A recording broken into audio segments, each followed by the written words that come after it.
Welcome to the Orange Couch Talks, a deeper dive from our leaders into our recent teachings.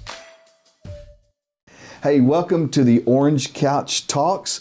This is episode 10. It's December the 10th as we're dropping this video. That means, man, it is right in the middle of the Christmas season. You love Christmas? I do. And I think I said this week, I was like, for all those resisting Christmas, it's over. Like, you've lost the fight. Like, I get pre-Thanksgiving, it's too early. Even right after Thanksgiving, some people aren't ready. But if you're not in the spirit now, you're just a Grinch.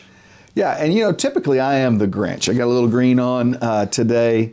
But this year it's totally different for me because of all of the things that's gone on in 2020. I've been saying we need Christmas now more than ever before. Yep. We need the spirit of Christmas. We need the hope, the love, the joy, the peace that we think of when we think of Christmas. And so we're also, most of us, sequestered at our house a lot more this Christmas season. There's no new movies coming out. We're not going to the movie theaters and all that. So we're watching a lot of movies at home. What's your favorite Christmas movie?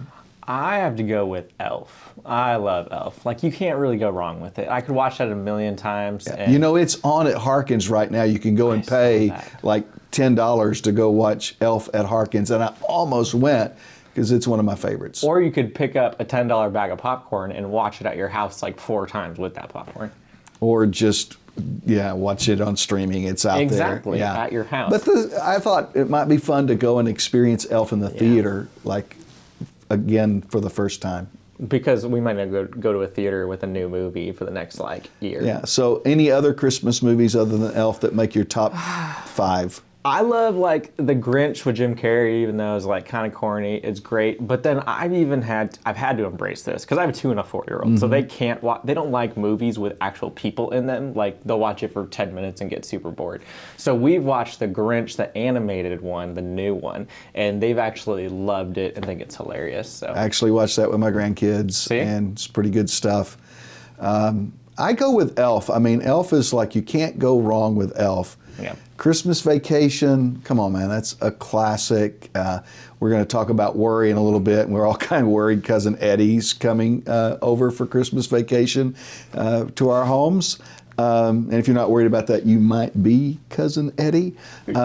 Just lock your doors and say it's a quarantine. We can't let you in. But then, Die Hard is a great Christmas movie. Okay, that's a big debate. It's not a debate. There's jingle bells and stuff in it. So love Die Hard. And then I kind of go old school with It's a Wonderful Life. Yeah, that's classic. And that is truly a classic. We say a lot of things are classic, like A Christmas Vacation, classic. Okay, is it really? It's a Wonderful Life is like Wizard of Oz classic category. There, yeah. So, you might, if you're watching this on Facebook, type in, tell us what your favorite Christmas movie is. Kind of be curious to do a little poll on that and hear that. But this last weekend, we talked about worry at the Phoenix campus. I preached at the Surprise campus. Jesus has a lot to say, and we got a lot of positive response from that message on worry because I think it resonates with people. Particularly in 2020 with all that's going on in our world. And we're filming this in December in Arizona. We're in the middle of a COVID winter. Yeah. The surge is pretty incredible in terms of case counts. People are more worried now, I think, than even back in the summer during the earlier spike, even though there's a vaccine on the way and it'll give you 16 different toes, but take it, you won't get COVID, is some people's thoughts. I'm not a conspiracy theorist and all of that, but people are worried about that. People Absolutely. are worried about, should I take the vaccine? Should I not? Yep. Should I go to the theater and watch Elf? Should I not? Even should I go to church in person or should I not? There's a lot of worry going on there. What are some things that you personally worry about? Well, in what you said, kind of so much of that contributes, is I think what caused a lot of that worry is that uncertainty. And when I worry in my life, it is because of that uncertainty. So one of the things that resonates the most with me when we talk about this week, we worry about food and clothing and some of those menial things. Those aren't as big of pain points for me as much as the future. And when I think about like the uncertainty of the future, Don't worry about tomorrow, for tomorrow has enough worry of itself, right? Trouble. Exactly. And Jesus warns us against doing that, but that is like how I've always done. And even coming into ministry, I started for, while got my business degree at ASU, went to Target and worked in HR management and was kind of climbing the corporate ladder. So I was excited about my future and like, here's where I can go. Here's what I can eventually make in money. Here's what I can achieve by worldly standards. And I knew God always called me to ministry, but I wanted to go down that path. And then coming into ministry, coming into church planning, it's a very humbling experience, as you know. And it's like some of this stuff hasn't happened on my timeline. It is quickly. So like my brain starts going like, well, what if we don't get to this point? Well, what if I don't achieve this? What if I don't? And like, I think the devil has these ways of putting these things in your head of, you're not going to achieve this. You're not going to amount to this. Your future's not going to look like this. Certainly. And God kind of calls us back to be like, don't be uncertain about that, because be certain about who I am. Yeah. Worry for me, it's kind of been a journey. I'm a couple of years older than you, just a couple. But there was probably a time that I worried more than I do now. At the Surprise Campus, we talked about differentiating between appropriate concern and sinful worry.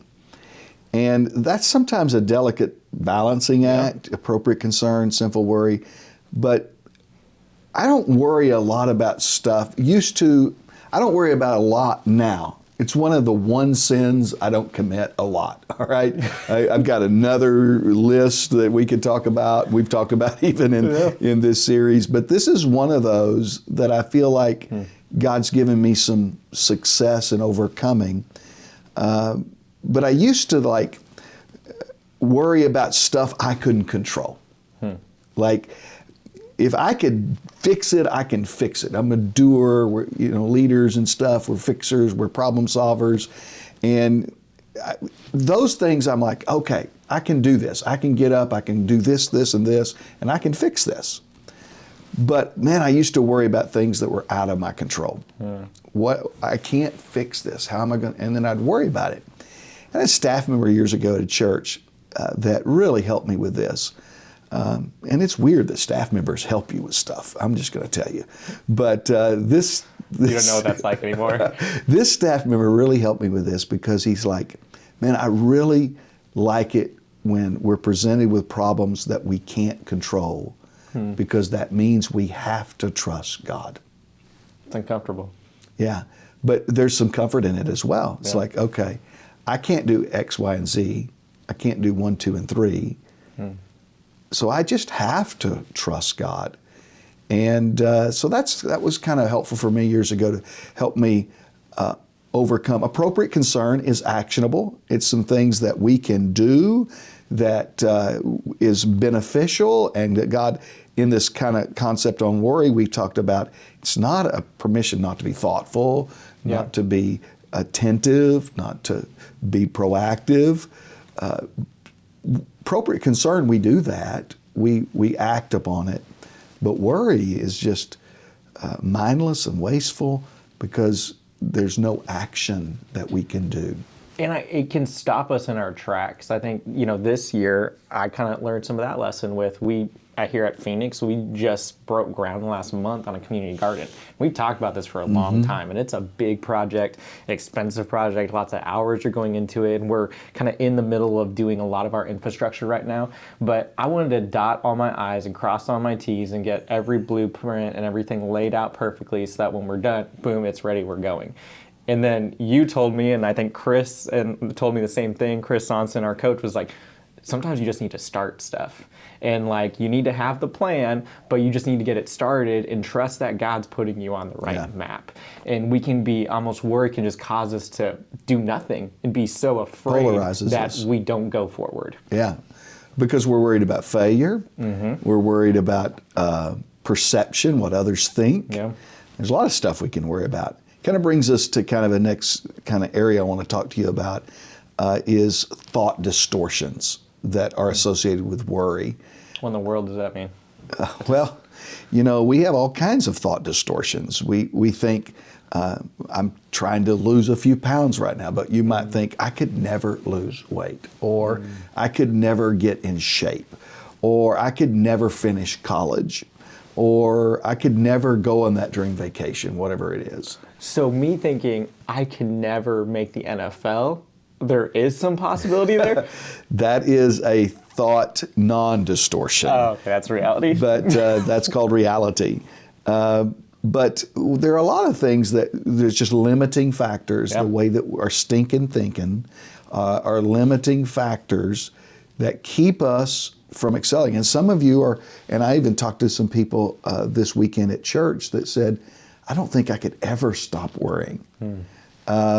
One lady came up to me and said, Pastor, would you pray for me that I would stop worrying? And I said, yeah, I could, but why don't you pray for yourself? Because that's the prescription, and the cure for worry is for you to pray. And so we get caught in these traps of our mind. I think sometimes it's cool to dream a little bit. You're watching again on Facebook or wherever, maybe you could type in, what is your biggest dream? I wonder if you would just lift the lid off of your thinking. What is the thing you've dreamed of doing? What that you think you could never do? I asked our ministry staff at our Phoenix or our Surprise campus this yesterday, and some of them were like, I'd really like to write a book one day. One of them was like, I'd really like to hike the falls. Is it Havasu or Hasapai? What is it? The falls north of Havasupai or something like that. Havasupai. Yeah. Yeah, the falls, beautiful down there. But I don't think I could ever do that. And it was funny. We went around the room, and one of them like, I would like to visit all of the Major League Baseball stadiums in America. And when we looked at that, but when we looked at that, I was like, guys, none of these are out of reach. Yeah.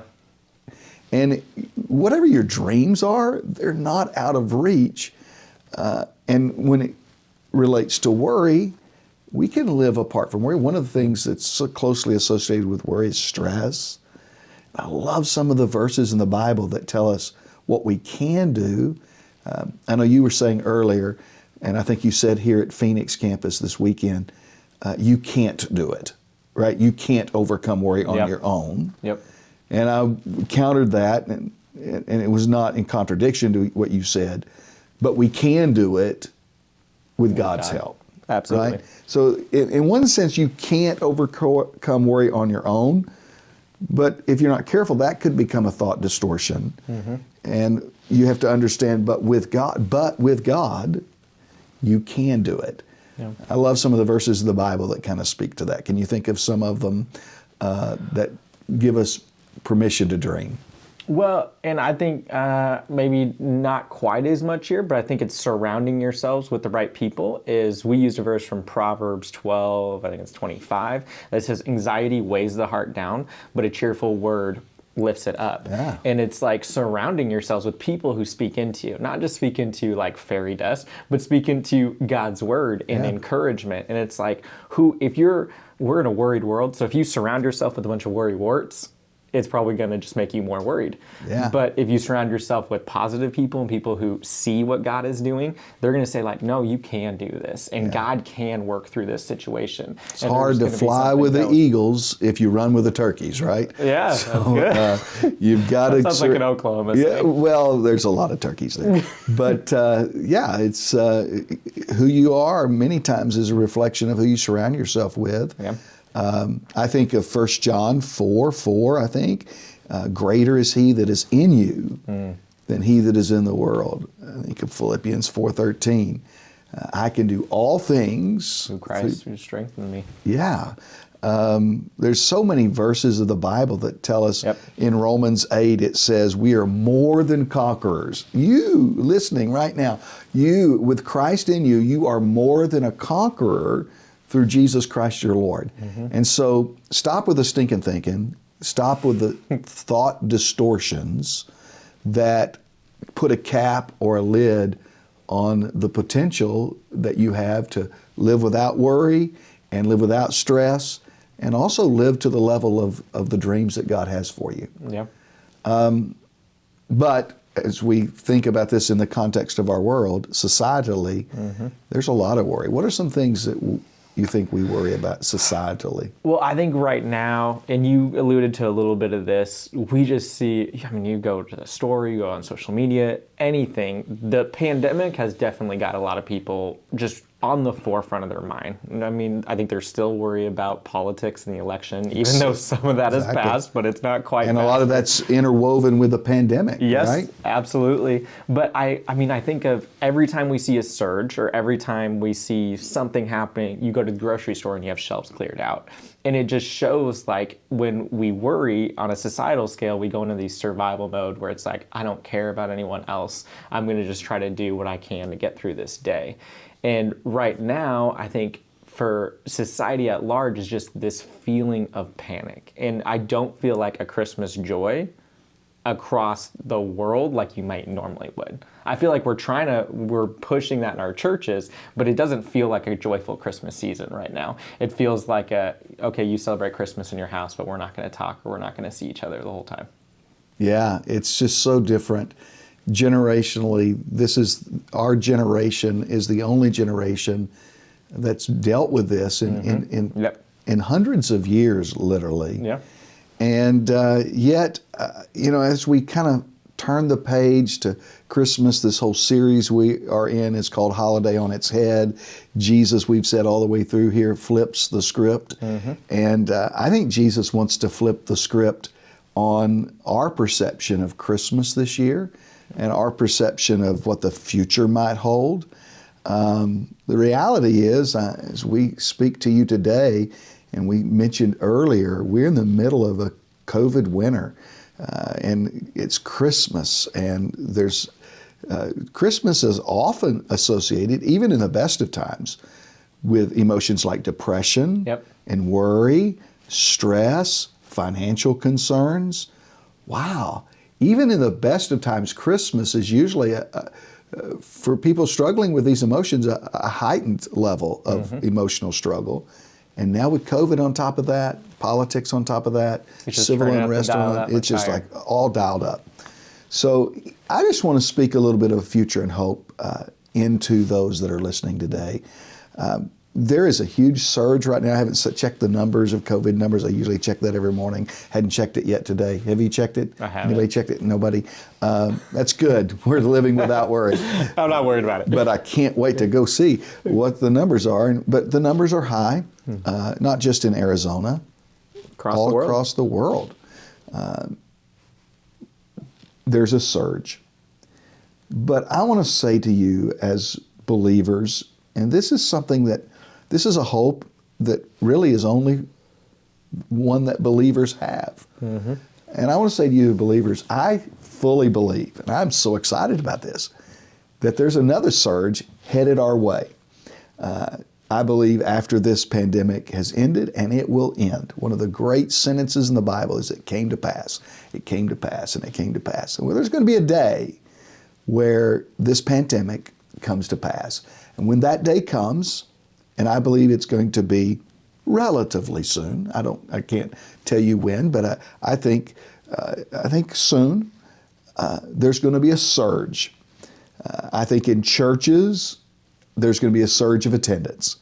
Those of you that have been unable to come to our services in person, you remind me a lot of Psalms 122, verse 1, that famous, what many theologians consider a shut-in psalm, written by someone who hadn't been able to go to church for a long time for health reasons, political reasons, whatever reasons. And the psalmist said in Psalms 122:1, finally the veil was lifted. They were able to, the quarantine was over and they were able to go back to the house of God. And the psalmist said, I was glad when they said unto me, let us go into the house of the Lord. Yeah. I think there's going to be a surge for pastors that are watching, church leaders that are watching, church attenders and members. Those of you that are shut in are watching. It's going to be fun one day at our churches when that surge of people are able to come back and we're all able together to say, man, I'm so glad I'm able to go back to the house of God. I think there's going to be a surge in our economy. I think there's going to be a surge in education and the new things that we've learned and we're able to apply. And so what I'm asking you to do today is consider this. What are you doing now, personally, physically, emotionally, mentally, if you lead an organization, organizationally? What are you doing right now to prepare for that surge? It's coming, and we can trust God because He's given us a bright future and a hope, because greater is He that is in us than he that is in the world, because we can do all things through Christ who strengthens us, and because we are more than conquerors through Jesus Christ our Lord. And here's the deal.